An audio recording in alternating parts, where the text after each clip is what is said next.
रोज का वचन। रोज के वचन में आपका स्वागत है। दिन 233। इतिहास की पुस्तक दूसरा भाग अध्याय 13। इतिहास की पुस्तक दूसरा भाग अध्याय 13। अबिय्याह का राज्य। यारोबाम के 18वें वर्ष में अबिय्याह यहूदा पर राज्य करने लगा। वह 3 वर्ष तक यरूशलेम में राज्य करता रहा और उसकी माता का नाम मिकायाह था, जो गिबावासी उरिएल की बेटी थी। और अबिय्याह और यारोबाम के बीच में लड़ाई हुई। अबिय्याह ने तो बड़े योद्धाओं का दल अर्थात 4 लाख छटे हुए पुरुष लेकर लड़ने के लिए पांति बंधाई, और यारोबाम ने 8 लाख छटे हुए पुरुष जो बड़े शूरवीर थे लेकर उसके विरुद्ध पांति बंधाई। तब अबिय्याह समारैम नाम पहाड़ पर, जो एप्रैम के पहाड़ी देश में है, खड़ा होकर कहने लगा, हे यारोबाम, हे सब इस्राएलियों, सुनो। क्या तुमको न जानना चाहिए कि इस्राएल के परमेश्वर यहोवा ने लोन वाली वाचा बांधकर दाऊद को और उसके वंश को इस्राएल का राज्य सदा के लिए दे दिया है। तो भी नबात का पुत्र यारोबाम, जो दाऊद के पुत्र सुलेमान का कर्मचारी था, वह अपने स्वामी के विरुद्ध उठा है, और उसके पास हल्के और ओछे मनुष्य इकट्ठा हो गए हैं। और जब सुलेमान का पुत्र रहूबियाम लड़का और अल्हड़ मन का था और उसका सामना न कर सकता था, तब वे उसके विरुद्ध सामर्थी हो गए। और अब तुम सोचते हो कि हम यहोवा के राज्य का सामना करेंगे, जो दाऊद की संतान के हाथ में है, क्योंकि तुम सब मिलकर बड़ा समाज बन गए हो, और तुम्हारे पास वे सोने के बछड़े भी है, जिन्हें यारोबाम ने तुम्हारे देवता होने के लिए बनवाया। क्या तुमने यहोवा के याजकों को अर्थात हारून की संतान और लेवियों को निकालकर देश देश के लोगों की नाई याजक नियुक्त नहीं कर लिए? जो कोई 1 बछड़ा और 7 मेंढे अपना संस्कार कराने को ले आता, तो उनका याजक हो जाता है, जो ईश्वर नहीं है, परंतु हम लोगों का परमेश्वर यहोवा है, और हमने उसको नहीं त्यागा। और हमारे पास यहोवा की सेवा टहल करने वाले याजक हारून की संतान और अपने अपने काम में लगे हुए लेवीय है, और वे नित्य सवेरे और सांझ को यहोवा के लिए होम बलि और सुगंध द्रव्य का धूप जलाते हैं, और शुद्ध मेज पर भेंट की रोटी सजाते, और सोने की दिवट और उसके दीपक सांझ सांझ को जलाते हैं। हम तो अपने परमेश्वर यहोवा की आज्ञाओं को मानते रहते हैं, परंतु तुमने उसको त्याग दिया है। और देखो, हमारे संग हमारा प्रधान परमेश्वर है, और उसके याजक तुम्हारे विरुद्ध सांस बांधकर फूंकने को तुरहिया लिए हुए भी हमारे साथ है। हे इस्राएलियों, अपने पूर्वजों के परमेश्वर यहोवा से मत लड़ो, क्योंकि तुम कृतार्थ न होगे। परंतु यारोबाम ने घातक को उनके पीछे भेज दिया। वे तो यहूदा के सामने थे और घातक उनके पीछे थे। और जब यहूदियों ने पीछे को मुंह फेरा, तो देखा कि हमारे आगे और पीछे दोनों ओर से लड़ाई होने वाली है। तब उन्होंने यहोवा की दोहाई दी और याजक तुरहियों को फूंकने लगे। तब यहूदी पुरुषों ने जय जयकार किया, और जब यहूदी पुरुषों ने जय जयकार किया, तब परमेश्वर ने अबिय्याह और यहूदा के सामने यारोबाम और सारे इस्राएलियों को मारा, और इस्राएली यहूदा के सामने से भागे, और परमेश्वर ने उन्हें उनके हाथ में कर दिया। और अबिय्याह और उसकी प्रजा ने उन्हें बड़े मार से मारा, यहाँ तक कि इस्राएल में से 5 लाख छटे हुए पुरुष मारे गए। उस समय तो इस्राएली दब गए, और यहूदी इस कारण प्रबल हुए कि उन्होंने अपने पितरों के परमेश्वर यहोवा पर भरोसा रखा था। तब अबिय्याह ने यारोबाम का पीछा करके उससे बेतेल, यशाना और एप्रोन नगरों और उनके गांवों को ले लिया। और अबिय्याह के जीवन भर यारोबाम फिर सामर्थी न हुआ, निदान यहोवा ने उसको ऐसा मारा कि वह मर गया। परंतु अबिय्याह और भी सामर्थी हो गया और 14 स्त्रियां ब्याह ली, जिनसे 22 बेटे और 16 बेटियां उत्पन्न हुई। और अबीहा के काम और उसकी चाल चलन और उसके वचन इद्दो नबी की कथा में लिखे हैं। इतिहास की पुस्तक दूसरा भाग अध्याय 14। इतिहास की पुस्तक दूसरा भाग अध्याय 14। आसा का राज्य। निदान अबियाह अपने पुरखाओं के संग सो गया और उसको दाऊदपुर में मिट्टी दी गई, और उसका पुत्र आसा उसके स्थान पर राज्य करने लगा। इसके दिनों में 10 वर्ष तक देश में चैन रहा, और आसा ने वही किया जो उसके परमेश्वर यहोवा की दृष्टि में अच्छा और ठीक था। उसने तो पराई वेदियों को और ऊंचे स्थानों को दूर किया, और लाठों को तुड़वा डाला, और अशेरा नाम मूर्तों को तोड़ डाला, और यहूदियों को आज्ञा दी कि अपने पूर्वजों के परमेश्वर यहोवा की खोज करे और व्यवस्था और आज्ञा को मान ले। और उसने ऊंचे स्थानों और सूर्य की प्रतिमाओं को यहूदा के सब नगरों में से दूर किया, और उसके सामने राज्य में चैन रहा। और उसने यहूदा में गढ़वाले नगर बसाए, क्योंकि देश में चैन रहा, और उन बरसों में उसे किसी से लड़ाई न करनी पड़ी, क्योंकि यहोवा ने उसे विश्राम दिया था। उसने यहूदियों से कहा, आओ हम इन नगरों को बसाए और उनके चारों ओर शहरपनाह गढ़ और फाटकों के पल्ले और बेड़े बनाए। देश अब तक हमारे सामने पड़ा है, क्योंकि हमने अपने परमेश्वर यहोवा की खोज की है। हमने उसकी खोज की और उसने हमको चारों ओर से विश्राम दिया है। तब उन्होंने उन नगरों को बसाया और कृतार्थ किया। फिर आसा के पास ढाल और बर्छी रखने वालों की एक सेना थी, अर्थात यहूदा में से तो 3 लाख पुरुष और बिन्यामीनी में से फरी रखने वाले और धनुर्धारी 2,80,000, ये सब शूरवीर थे। और उनके विरुद्ध 10 लाख पुरुषों की सेना और 300 रथ लिए हुए जेरह नाम एक कुशी निकला और मारेशा तक आ गया। तब आसा उसका सामना करने को चला, और मारेशा के निकट साप्ता नाम तराई में युद्ध की पांति बांधी गई। तब आसा ने अपने परमेश्वर यहोवा की यो दोहाई दी कि हे यहोवा, जैसे तू सामर्थी की सहायता कर सकता है, वैसे ही शक्तिहीन की भी, हे हमारे परमेश्वर यहोवा, हमारी सहायता कर, क्योंकि हमारा भरोसा तुझी पर है, और तेरे नाम का भरोसा करके हम इस भीड़ के विरुद्ध आए हैं। हे यहोवा, तू हमारा परमेश्वर है, मनुष्य तुझ पर प्रबल न होने पाएगा। तब यहोवा ने कुशियों को आसा और यहूदियों के सामने मारा, और कुशी भाग गए, और आसा और उसके संग के लोगों ने उनका पीछा गरार तक किया, और इतने कुशी मारे गए कि वे फिर सिर न उठा सके, क्योंकि वे यहोवा और उसकी सेना से हार गए, और यहूदी बहुत सा लूट ले गए।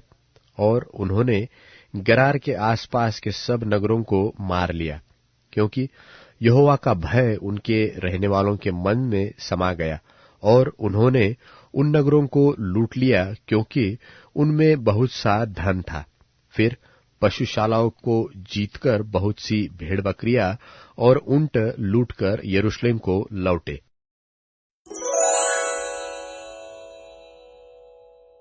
इतिहास की पुस्तक दूसरा भाग अध्याय 15। इतिहास की पुस्तक दूसरा भाग अध्याय 15। तब परमेश्वर का आत्मा ओदेद के पुत्र अजर्याह में समा गया, और आसा से भेंट करने निकला, और उससे कहा, हे आसा और हे सारे यहूदा और बिन्यामीनी, मेरी सुनो। जब तक तुम यहोवा के संग रहोगे, तब तक वह तुम्हारे संग रहेगा, और यदि तुम उसकी खोज में लगे रहो, तब तो वह तुमसे मिला करेगा। परंतु यदि तुम उसको त्याग दोगे, तो वह भी तुमको त्याग देगा। बहुत दिन इस्राएल बिना सत्य परमेश्वर के और बिना सिखाने वाले याजक के और बिना व्यवस्था के रहा, परंतु जब जब वे संकट में पड़कर इस्राएल के परमेश्वर यहोवा की ओर फिरे और उसको ढूंढा, तब तब वह उनको मिला। उस समय न तो जाने वाले को कुछ शांति होती थी और न आने वाले को, वरन सारे देश के सब निवासियों में बड़ा ही कोलाहल था, और जाति जाति से और नगर नगर से चूर किए जाते थे, क्योंकि परमेश्वर नाना प्रकार का कष्ट देकर उन्हें घबरा देता था। परंतु तुम लोग हियाव बांधो और तुम्हारे हाथ ढीले न पड़े, क्योंकि तुम्हारे काम का बदला मिलेगा। जब आसा ने ये वचन और ओदेद नबी की नबूवत सुनी, तब उसने हियाव बांधकर यहूदा और बिन्यामीन के सारे देश में से और उन नगरों में से भी जो उसने एप्रेता के पहाड़ी में ले लिए थे, सब घिनौनी वस्तुएं दूर की, और यहोवा की जो वेदी यहोवा के ओसारे के सामने थी, उसको नए सिरे से बनाया। और उसने सारे यहूदा और बिन्यामीन को और एप्रेम, मनश्शे और शिमोन में से जो लोग उसके संग रहते थे, उनको इकट्ठा किया, क्योंकि वे यह देखकर कि उसका परमेश्वर यहोवा उसके संग रहता है, इस्राएल में से उसके पास बहुत से चले आए थे। आसा के राज्य के 15वें वर्ष के 3 महीने में वे यरूशलेम में इकट्ठे हुए, और उसी समय उन्होंने उस लूट में से जो वे ले आए थे 700 बैल और 7,000 भेड़ बकरियां यहोवा को बलि करके चढ़ाई। और उन्होंने वाचा बांधी कि हम अपने पूरे मन और सारे जीव से अपने पूर्वजों के परमेश्वर यहोवा की खोज करेंगे, और क्या बड़ा क्या छोटा, क्या स्त्री क्या पुरुष, जो कोई इस्राएल के परमेश्वर यहोवा की खोज न करे, वह मार डाला जाएगा। और उन्होंने जय जयकार के साथ तुरहिया और नरसिंगे बजाते हुए ऊंचे शब्द से यहोवा की शपथ खाई, और यह शपथ खाकर सब यहूदी आनंदित हुए, क्योंकि उन्होंने अपने सारे मन से शपथ खाई और बड़ी अभिलाषा से उसको ढूंढा, और वह उनको मिला, और यहोवा ने चारों ओर से उन्हें विश्राम दिया। वरन आसा राजा की माता माका, जिसने अशेरा के पास रखने के लिए एक घिनौनी मूरत बनाई, उसको उसने राजमाता के पद से उतार दिया, और आसा ने उसकी मूरत काटकर पीस डाली और किद्रोन नाले में फूंक दी।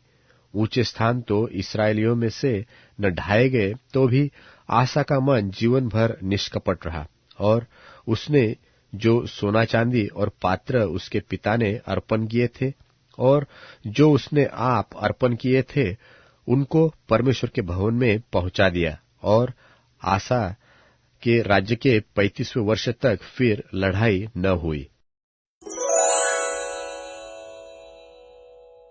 दूसरों को सिखा सकूं।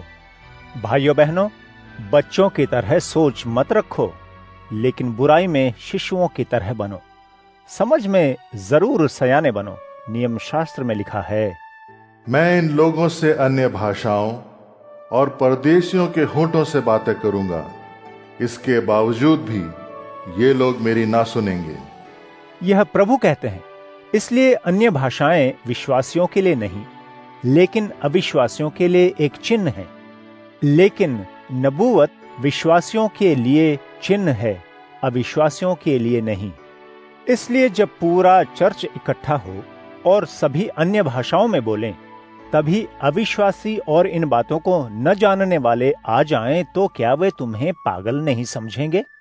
लेकिन यदि सभी भविष्यवाणी दें और एक अविश्वासी या अनजान व्यक्ति भीतर आए, वह तो सब उसे दोषी ठहरा देंगे और सभी उसे परख लेंगे। उसके मन की बातें प्रकट हो जाएंगी। वह अपने मुंह के बल गिरकर परमेश्वर की आराधना करते हुए कहेगा, सचमुच परमेश्वर तुम्हारे बीच में है। इसलिए भाइयों बहनों, तुम्हें क्या करना चाहिए? जब कभी तुम जमा होते हो, प्रत्येक के पास एक गीत, कुछ सीख, प्रकाश, अन्य भाषा का अर्थ होना चाहिए। सब कुछ इसलिए किया जाए कि चर्च की तरक्की हो सके। यदि कोई अन्य भाषा में बोलना चाहे, तो एक सभा में 2 या 3 बारी बारी से ही बोलें। साथ ही कोई जन उसका अनुवाद करे। किंतु यदि अनुवादक न हो तो वह चर्च में खामोश रहे और स्वयं से तथा परमेश्वर से बोले। नबियों में से 2 या 3 ही बोलें, दूसरे लोग परखें। लेकिन अगर वहां बैठे किसी दूसरे पर परमेश्वरीय प्रकाशन हो तो पहला चुप हो जाए, क्योंकि तुम सब एक एक करके नबूवत कर सकते हो, जिससे सभी सीखें और सबको शांति मिले। नबियों की आत्माएं नबियों के नियंत्रण में होती हैं, क्योंकि परमेश्वर गड़बड़ी के नहीं लेकिन शांति के परमेश्वर हैं, जैसा कि पवित्र लोगों के चर्च में है। चर्च में महिलाएं चुप रहें, क्योंकि उन्हें बोलने की इजाजत नहीं है। वे अधीनता से रहें, जैसा कि नियम शास्त्र भी कहता है। यदि वे कुछ सीखना चाहें तो घर में अपने अपने पति से पूछें, क्योंकि एक महिला के लिए चर्च में बोलना शर्म की बात है। क्या परमेश्वर का वचन तुम्हारे यहां ही से बाहर ले जाया गया या केवल तुम्हें ही सुनाया गया? यदि कोई अपने आप को नबी या आत्मिक समझता है तो वह यह जान ले कि जो मैं लिख रहा हूं वह प्रभु की आज्ञा है। परंतु यदि कोई इसे न माने तो उसकी भी न मानी जाए। इसलिए हे भाइयों बहनों, भविष्यवाणी करने की धुन में रहो और अन्य भाषा बोलने वाले को मना मत करो। फिर भी सब कुछ उचित तरीके और क्रम से किया जाए।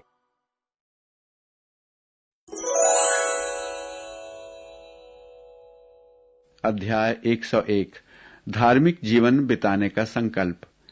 मैं करुणा और न्याय के गीत गाऊंगा। हे प्रभु, तेरे लिए मैं राग बजाऊंगा। मैं निर्दोष आचरण पर ध्यान दूंगा। प्रभु, तू मेरे पास कब तक आएगा?